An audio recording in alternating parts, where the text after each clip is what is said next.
پھر حیرانی کی کیفیت میں بشیر کہنے لگا کہ سائیں ہم نے تو ایسی کوئی دیگچی یہاں نہیں دیکھی، میں وہ کچھ جانتا ہوں جو تم لوگ نہیں جانتے۔ یہ گھر ایک امیر ہندو سونار کا تھا۔ وہ لوگ چوری کے ڈر سے اپنا سونا زمین میں دفن کرتے تھے، اور جب پاکستان آزاد ہوا اور فسادات شروع ہوئے تو یہ لوگ اپنی جان بچا کر بھاگ گئے اور وہ دیگچی یہیں چھوڑ کر چلے گئے۔ لیکن اب ایک مسئلہ ہے، پیر صاحب نے بشیر کی طرف دیکھتے ہوئے کہا۔ کیا مسئلہ ہے مرشد سائیں؟ بشیر نے اداس ہوتے ہوئے پوچھا۔ مسئلہ یہ ہے کہ اب سمجھ نہیں آ رہا کہ وہ دیگچی کس طرف دفن ہے۔ اب تم سارے گھر کی کھدائی تو نہیں کر سکتے کیونکہ یہ گھر بھی بہت بڑا ہے۔ پیر صاحب نے اس کی طرف دیکھتے ہوئے کہا۔ ٹھیک کہتے ہو آپ مرشد سائیں، تو اب اس مسئلے کا حل بھی آپ ہی بتائیں۔ میں بہت غریب آدمی ہوں سائیں، زندگی بھر آپ کو دعائیں دوں گا، اور بے شک دیگچی کا آدھا سونا آپ رکھ لینا۔ بشیر نے ہاتھ جوڑتے ہوئے کہا، نہ بابا نہ، یہ صدقہ تو ہم لوگوں پر حرام ہے، یہ دیگچی آپ لوگوں کو ہی مبارک ہو۔ پھر جو آپ کا حکم ہو سائیں، بشیر نے ہاتھ جوڑتے ہوئے کہا۔ مجھے بس 3 راتیں آپ کے گھر میں چلہ کاٹنا پڑے گا، اور ہاں اس بات کی کسی کو کانوں کان خبر نہیں پڑنی چاہیے، کیونکہ اگر کسی نے یہ بات باہر بتائی تو یہ سونا حکومت یا پولیس بھی لے سکتی ہے، پھر تو آپ لوگوں کے ہاتھ کچھ نہیں لگے گا۔ پیر صاحب انہیں سمجھاتے ہوئے بولا۔ بشیر اور رضیہ نے اپنے کانوں کو ہاتھ لگاتے ہوئے کہا، نہیں سائیں، یہ بات اس گھر سے باہر نہیں جائے گی۔ تو پھر ٹھیک ہے، مجھے اس کے لیے ایک پاک دامن لڑکی بھی چاہیے جو میرے چلے کے دوران سفید چادر میں بیٹھ کر قرآن پڑھے گی۔ پیر صاحب کی بات سن کر وہ دونوں چپ ہو گئے اور ایک دوسرے کو دیکھنے لگے۔ لیکن یہ پاک دامن لڑکی ہم کہاں سے لائیں گے؟ بشیر نے سوچتے ہوئے کہا۔ ارے وہ اپنی بالی ہے نا، رضیہ نے خوش ہوتے ہوئے کہا۔ کہیں آپ اس لڑکی کی بات تو نہیں کر رہے جو ابھی میرے لیے پانی لائی تھی؟ پیر صاحب نے سوالیہ نظروں سے دیکھتے ہوئے پوچھا تو دونوں نے ہاں میں گردن ہلائی۔ ماشاءاللہ، آپ کی یہ بیٹی تو بہت برکت والی ہے، آپ لوگ اس کی وجہ سے کہاں تک پہنچ گئے۔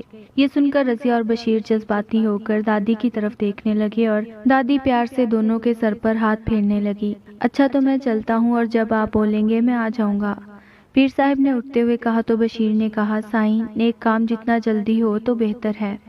اچھا تو پھر ٹھیک ہے، میں کل رات ہی آ جاؤں گا، تم لوگ میرے لیے کمرہ تیار رکھنا۔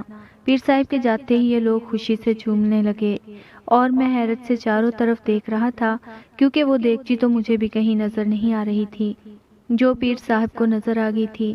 یہ پیر صاحب تو سچ میں پہنچے ہوئے لگ رہے تھے۔ بالی کو اس بات کا پتہ چلا تو اس کا رنگ ہی اڑ گیا اور اس نے انکار کر دیا اور کہا کہ مجھے پیر صاحب سے ڈر لگتا ہے، میں ان کے ساتھ چلے پر نہیں بیٹھوں گی۔ ارے بیٹا، وہ تو اللہ والے بزرگ ہیں، ان سے کیسا ڈر؟ میں تو اسی وقت ان کی مریدنی بن گئی جب انہوں نے کہا کہ ہم لوگ صدقہ نہیں لیتے، یہ دیگچی تم لوگوں کو ہی مبارک ہو، اللہ انہیں لمبی عمر دے۔ دادی بالی کو سمجھاتے ہوئے بولی، کچھ بھی ہو جائے میں پیر صاحب کے ساتھ نہیں بیٹھوں گی۔ بالی نے اپنا فیصلہ سناتے ہوئے کہا۔ کیسے نہیں بیٹھے گی؟ تیرا باپ بھی بیٹھے گا، رضیہ جوتی اٹھاتے ہوئے بولی۔ ہاں تو پھر ابا کو ہی بٹھا دو، پر میں نہیں بیٹھوں گی۔ ہاں تیرا باپ اگر پاک دامن ہوتا تو ضرور بٹھاتی، رضیہ بشیر کی طرف طنزیہ دیکھتے ہوئے بولی، جس پر مونی اور دادی ہنسنے لگے۔ ارے آپ بھی تو ڈرتی کیوں ہے؟ پیر صاحب جب چلہ کاٹ رہے ہوں گے تو تم سفید چادر میں چھپ کر اپنا ناول پڑھنا، پیر صاحب کو کون سا پتہ چلے گا کہ تو ناول پڑھ رہی ہے یا قرآن؟ مونی اسے مشورہ دیتے ہوئے بولا۔ رضیہ یہ سن کر غصے سے جوتی اٹھانے لگی، پر اسے جوتی نظر نہ آئی کیونکہ اپنی 2 جوتیاں تو وہ پھینک چکی تھی۔ یہ دیکھ کر دادی بشیر کی طرف دیکھتے ہوئے بولی، شکر کر بیٹا، تیری بیوی کو اللہ نے صرف 2 ٹانگیں دی ہیں، اگر 4 ہوتی تو اس کے پاس ہمیں مارنے کے لیے بھی 4 جوتیاں ہوتی۔ یہ سن کر سب ہنسنے لگے۔ آخرکار بڑی مشکل سے بالی بھی راضی ہو گئی۔ کافی دنوں کے بعد آج مجھے یہ لوگ خوش نظر آ رہے تھے، لیکن مجھے کسی خطرے کی بو آ رہی تھی کیونکہ میں اچھی طرح جانتا تھا کہ یہاں آس پاس کسی دیگچی کا نام و نشان نہیں تھا۔ پھر یہ پیر صاحب جھوٹ کیوں بول رہا تھا؟ آخر وہ گھڑی بھی آ گئی جس کا مجھے بھی انتظار تھا۔ پیر صاحب ان کے گھر آ گیا، رات کا کھانا بھی ان کے گھر کھایا۔ بالی کو سفید چادر میں اس کے سامنے لایا گیا تو پیر صاحب نے اس کے سر پر ہاتھ رکھا اور بشیر کو حکم دیا کہ بالی کو الگ کمرے میں بٹھائے اور قرآن پڑھنے کا کہے۔ بشیر بالی کو اس کے کمرے میں لے گیا تو بالی نے ڈرتے ہوئے کہا کہ ابا مجھے ڈر لگ رہا ہے۔ ارے ڈر کس بات کا، ہم ساتھ والے کمرے میں تو ہوں گے، بس تو بیٹھ کر قرآن پڑھ اور مت گھبرا۔ وہ کمرے سے باہر نکل آیا تو پیر صاحب نے کہا، میں ساری رات صحن میں چلہ کاٹوں گا، تب تک بالی کے کمرے میں کوئی نہیں جائے گا۔ اور آپ کو کسی بھی قسم کی آوازیں آ سکتی ہیں، پر آپ دھیان مت دینا کیونکہ یہ جنات کی آوازیں ہوں گی جو میرا چلہ خراب کرنے کی کوشش کریں گے۔ آپ لوگ بس اپنے کمرے میں جا کر سو جائیں۔ یہ سن کر بشیر چلا گیا۔ پیر صاحب نے اپنی جیب سے کوئی سفوف نکالا اور پانی کے جگ میں ڈال دیا اور بشیر کو آواز دی اور اسے کہا، یہ دم کیا ہوا پانی ہے، تم بھی پیو اور بالی کے علاوہ سب کو پلاؤ، اور یاد رکھنا اب بالی کے کمرے میں کوئی نہیں جائے گا۔ بشیر پانی لے سب کو پلانے لگا۔ اب میں پیر صاحب کی پوری کہانی کو سمجھ چکا تھا۔ اس پانی میں نشے کی گولیوں کا سفوف تھا۔ وہ یہاں صرف اپنی ہوس پوری کرنے آیا تھا جو اس کی آنکھوں سے جھلک رہی تھی۔ مجھے انسان ذات سے نفرت سی محسوس ہونے لگی جو صرف اپنی ہوس پوری کرنے کے لیے کسی کی بھی معصوم زندگی سے کھیل لیتے ہیں۔ مجھے بشیر پر بھی غصہ آنے لگا تھا جو دیگچی کی لالچ میں اپنے گھر میں ہونے والی چوری کو بھی بھول چکا تھا اور اپنی معصوم بیٹی کو آگ میں جھونک رہا تھا۔ رات کا سناٹا چھا چکا تھا، سب ہی سو چکے تھے۔ پیر صاحب اٹھے اور بالی کے کمرے میں داخل ہوئے۔ دیکھا تو بالی آنکھیں مندے دیوار کو ٹیک لگائے بیٹھی تھی۔ قرآن اس کی گود میں تھا، شاید وہ تھک چکی تھی۔ اس کے قدموں کی آواز سے اس نے آنکھیں کھولیں تو پیر صاحب نے کہا، نہیں، آنکھیں مت کھولو، بس میرا چلہ ختم ہونے والا ہے۔ بالی ڈر رہی تھی اور خود ہی خود میں سمٹی جا رہی تھی۔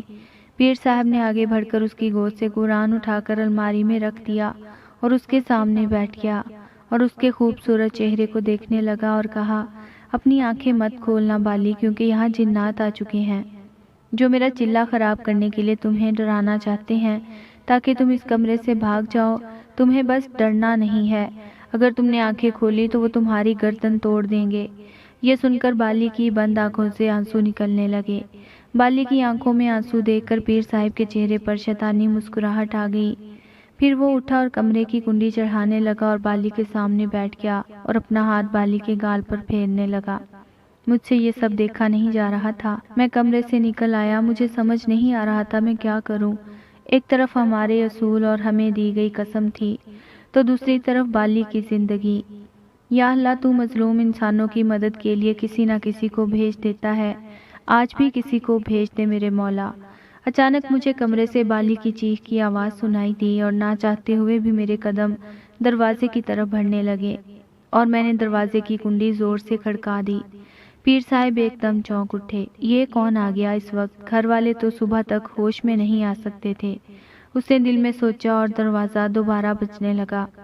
بالی بھی آنکھیں بند کیے دل میں خوش ہو رہی تھی کہ شاید اس کی چیخ سے اس کے ابا آ گئے ہوں۔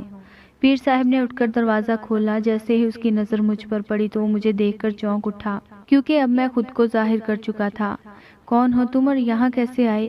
پیر صاحب نے حیرانی سے مجھ سے پوچھا۔ میں ایک جن زاد ہوں، میں نے اسے غصے سے گھورتے ہوئے کہا۔ پاگل سمجھ رکھا ہے مجھے؟ جا نکل یہاں سے، تو جانتا نہیں میں کون ہوں، اور یہ ایک جن انسان کے روپ میں کیسے آ سکتا ہے؟ پیر صاحب نے اب تھوڑا گھبراتے ہوئے کہا، کیوں نہیں آ سکتا؟ اگر تو شیطان کے روپ میں آ سکتا ہے تو میں انسان کے روپ میں آ سکتا ہوں۔ میرا یہ جواب سن کر وہ تھر تھر کانپنے لگا اور باہر دروازے کی طرف دوڑ لگا دی، لیکن میں نے دروازے کو غائب کر دیا۔ وہ دیوار پر ہاتھ مارنے لگا اور پھر مڑ کر میری طرف دیکھنے لگا اور ہاتھ جوڑتے ہوئے بولا، فقیر سائی مجھے معاف کر دو، میں دوبارہ اس گھر میں قدم نہیں رکھوں گا اور ان کی چوری بھی ان کو واپس کر دوں گا۔ میں نے اسے اپنی آنکھ کے اشارے سے فضا میں بلند کیا۔ وہ ہاتھ اور ٹانگیں ہلا ہلا کر چیخ رہا تھا، اس کی دھوتی بھی اتر چکی تھی۔ سائی مجھے معاف کر دو، سائی مجھے معاف کر دو۔ میں نے اسے گھر سے باہر کچرے میں پھینک دیا۔ اچانک مجھے اپنے پیچھے قدموں کی آواز سنائی دی اور پھر وہ ہو گیا جو نہیں ہونا چاہیے تھا، کیونکہ جب میں نے پیچھے مڑ کر دیکھا تو میرے پیچھے بالی کھڑی تھی۔ وہ ایسے حیرت سے بت بنی مجھے دیکھ رہی تھی جو اگر ذرا سی بھی ہلی تو وہ ٹوٹ جائے گی، اور مجھے ایسے لگ رہا تھا جیسے وہ برسوں سے میرا انتظار کر رہی تھی۔ بالی کو اپنے قریب پا کر میں نے فوراً راہ فرار اختیار کر لی، کیونکہ اس سے نظریں ملنے کے بعد مجھے بھی کچھ عجیب سا احساس ہو رہا تھا، اور ایسا پہلی بار محسوس ہوا تھا۔ شاید یہ احساس اس قسم کو توڑنے کی وجہ سے ہو رہا تھا۔ انسان اور شیطان دونوں سے ہم اللہ کی پناہ مانگتے ہیں۔ ہماری دنیا میں شیطان سے زیادہ خطرناک انسان کو سمجھا جاتا ہے۔ بچپن ہی سے ہمیں انسانوں سے دور رہنے کی تاکید کی جاتی ہے اور ان سے دور رہنے کی قسم لی جاتی ہے۔ اس کے باوجود اکثر جنات اس قسم کی پرواہ نہیں کرتے اور آدم زادیوں کے حسن سے اسیر ہو کر قسم توڑ دیتے ہیں اور ہمارے قبیلے سے الگ ہو جاتے ہیں۔ پھر وہ نہ ہمیں دیکھ سکتے ہیں اور نہ ہم انہیں نظر آتے ہیں۔ بالی مجھے غائب پا کر حیرت سے چاروں طرف دیکھنے لگی۔ پھر وہ دوڑتی ہوئی دادی کے کمرے میں آئی اور ان سے لپٹ کر سو گئی۔ بہت تھکی ہوئی تھی، اس لیے جلدی سے اس کی آنکھ لگ گئی۔ مجھے بھی کچھ گھبراہٹ ہو رہی تھی، اس لیے گھر سے نکل کر باہر گنے کے کھیتوں کی طرف آ گیا۔ میں میٹھے کا بہت شوقین ہوں، اس لیے اکثر رات کو یہاں آتا ہوں۔ پیر صاحب بھاگ چکا تھا اور اس کی دھوتی بجلی کی تاروں میں پھنسی ہوئی تھی۔ میں یہ سوچتا ہوا جا رہا تھا کہ شاید آج میں نے کچھ غلط کیا ہے، اور یہ خیال مجھے بار بار پریشان کر رہا تھا۔ اچانک مجھے کھیتوں میں سے کچھ عجیب آوازیں آنا شروع ہوئیں۔ ایسے لگ رہا تھا جیسے کوئی خون خوار جانور ہڈیاں چبا رہا ہو۔ میں اس کے قریب گیا، دیکھا تو وہ کوئی نوجوان تھا اور اپنی تیز آنکھوں سے میری طرف ہی دیکھ رہا تھا۔ میں بہت حیران ہوا کہ یہ مجھے کس طرح دیکھ سکتا ہے۔ کیا تم مجھے دیکھ سکتے ہو؟ میں نے اسے آواز دی۔ ہاں، تم نجم الرجال ہو۔ اس نے میرا نام لیا اور کچھ ہڈیاں میری طرف بڑھاتے ہوئے کہا، کھاؤ گے؟ نہیں،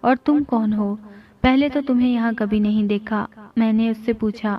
پہلے ہم دونوں کے درمیان ایک دیوار تھی جس وجہ سے تم مجھے دیکھ نہیں سکتے تھے، پر آج وہ دیوار تم نے گرا دی اور اب ہم ایک دوسرے کو دیکھ سکتے ہیں۔ میں اس کا یہ جواب سن کر ایک لمحے کو سکتے میں آ گیا، پھر خود کو سنبھالتے ہوئے غصے میں پوچھا، کیا مطلب ہے تمہارا؟ کھل کر بات کرو۔ اس نے ہڈیاں ختم کر کے اپنے ہاتھ اپنے کپڑوں سے صاف کیے اور پھر ایک ہاتھ میں میری طرف بڑھاتے ہوئے بولا، میرا نام مارج ہے، کیا ہم دوست بن سکتے ہیں؟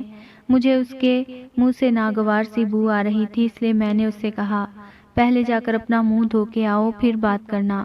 یہ کہہ کر میں واپس جانے لگا اور میں جان چکا تھا کہ یہ بھی کوئی جن ذات تھا۔ ارے رکو تو صحیح یار، اس نے میرے پیچھے آواز دی اور بھاگتا ہوا نہر کی طرف گیا، اور جب واپس آیا تو وہ ایک عمدہ اور خوبصورت لباس میں تھا اور خوشبو آ رہی تھی۔ وہ دوڑتا ہوا میرے سامنے کھڑا ہو گیا اور اسٹائل مارتے ہوئے بولا، اب کیسا لگ رہا ہوں میں؟ میں کچھ گھبرایا ہوا تھا کیونکہ حالات بتا رہے تھے کہ مجھے میرے قبیلے سے الگ کر دیا گیا ہے، تب ہی یہ شریر جن ذات مجھ سے بات کر سکتا تھا، ورنہ آج سے پہلے کسی میں ہمت نہیں تھی کہ مجھ سے میری مرضی کے بغیر بات کر سکتا ہو۔ ایسا کیا ہوا تمہارے ساتھ کہ تم نے وہ قسم توڑ دی؟ مارج نے راستے میں مجھ سے پوچھا۔ میں نے کسی کو کوئی نقصان نہیں پہنچایا تھا، بس ایک شیطان صفت آدم ذات سے ایک معصوم لڑکی کی عزت بچائی تھی۔ اتنا کہہ کر میں اپنے گھر میں داخل ہوا تو وہ باہر ہی کھڑا رہا۔ میں نے پوچھا، کیا ہوا؟ تم نے اندر آنے کا کہا ہی نہیں۔ اس نے گردن جھکا کر کہا، زیادہ شریف بننے کی ضرورت نہیں، اچھی طرح جانتا ہوں کہ تم ایک شریر جن ذات ہو۔ میں نے اس پر طنز کیا اور وہ ہنستا ہوا میرے پیچھے آ گیا۔ ویسے وہ لڑکی تمہاری کیا لگتی ہے جو تم نے اس کی خاطر اتنی بڑی قربانی دے دی؟ اور کیا تم جانتے ہو اس کے نتائج کیا ہوں گے؟ مارج کے سوال ختم ہی نہیں ہو رہے تھے۔ میں نہیں جانتا کہ اب میرے ساتھ کیا ہوگا۔ تم بتاؤ، تم نے بھی تو قسم توڑی ہے، تمہارے ساتھ کیا ہوا؟ میں نے اس کے سوال کا جواب دینے کے بجائے الٹا اس سے سوال پوچھا تو وہ تھوڑا افسردہ ہوا، پھر بولا، میں بھی ایک مسلمان جن ہوں اور اپنی قسم پر پابند تھا اور کبھی انسانوں کے معاملات میں دخل نہیں دی تھی۔ پھر اچانک ایک آدم زادی پر میری نظر پڑی، وہ بہت خوبصورت تھی، اس کے حسن نے میرے ہوش و حواس اڑا دیے۔ میں اس سے عشق کر بیٹھا ہوں۔ میں نے اسے حاصل کرنے کا فیصلہ کیا اور قسم توڑ دی۔ میں ہمیشہ اس کے پاس جاتا تھا، جسے اس کے گھر والوں نے بھی محسوس کیا۔ پھر ایک دن اس کے باپ نے ایک جادوگر سے رابطہ کیا۔ میں نہیں جانتا تھا کہ وہ قسم توڑنے کی وجہ سے اب مجھے کوئی بھی عامل یا جادوگر اپنے بس میں کر سکتا تھا۔ اس جادوگر نے بھی مجھے اپنے بس میں کرنے کی کوشش کی اور مجھے جلانا چاہا۔ بڑی مشکل سے میں وہاں سے جان بچا کر بھاگ نکلا۔ مارج کی باتیں سن کر میرے بھی رونگٹے کھڑے ہو گئے۔ کیا مجھے بھی اب کوئی جادوگر یا عامل اپنے بس میں کر سکتا ہے اور مجھ سے جائز اور ناجائز کام کروا سکتا ہے؟ لیکن پھر بھی مجھے اپنے خدا پر بھروسہ تھا، کیونکہ میں نے کوئی غلط کام نہیں کیا تھا۔ اب تمہارے کیا ارادے ہیں؟ میں نے مارج سے پوچھا۔ میں اس جادوگر کا مقابلہ کروں گا، اس نے سینہ تان کر کہا، تو میری بھی ہنسی چھوٹ گئی۔ فجر کی اذانیں شروع ہو چکی تھی پر رضیہ ابھی تک نہیں اٹھی تھی، شاید نشے کی گولیوں کا اثر تھا۔ تقریباً 12 بجے ان کا دروازہ زور زور سے بجنے لگا تو بشیر کی آنکھ کھلی اور اس نے رضیہ کو بھی اٹھایا۔ باہر آ کر کنڈی کھولی تو فاخرہ اپنی ماں اور باپ کے ساتھ دروازے پر کھڑی تھی۔ فاخرہ کا باپ اندر آتے ہی بشیر سے لپٹ گیا۔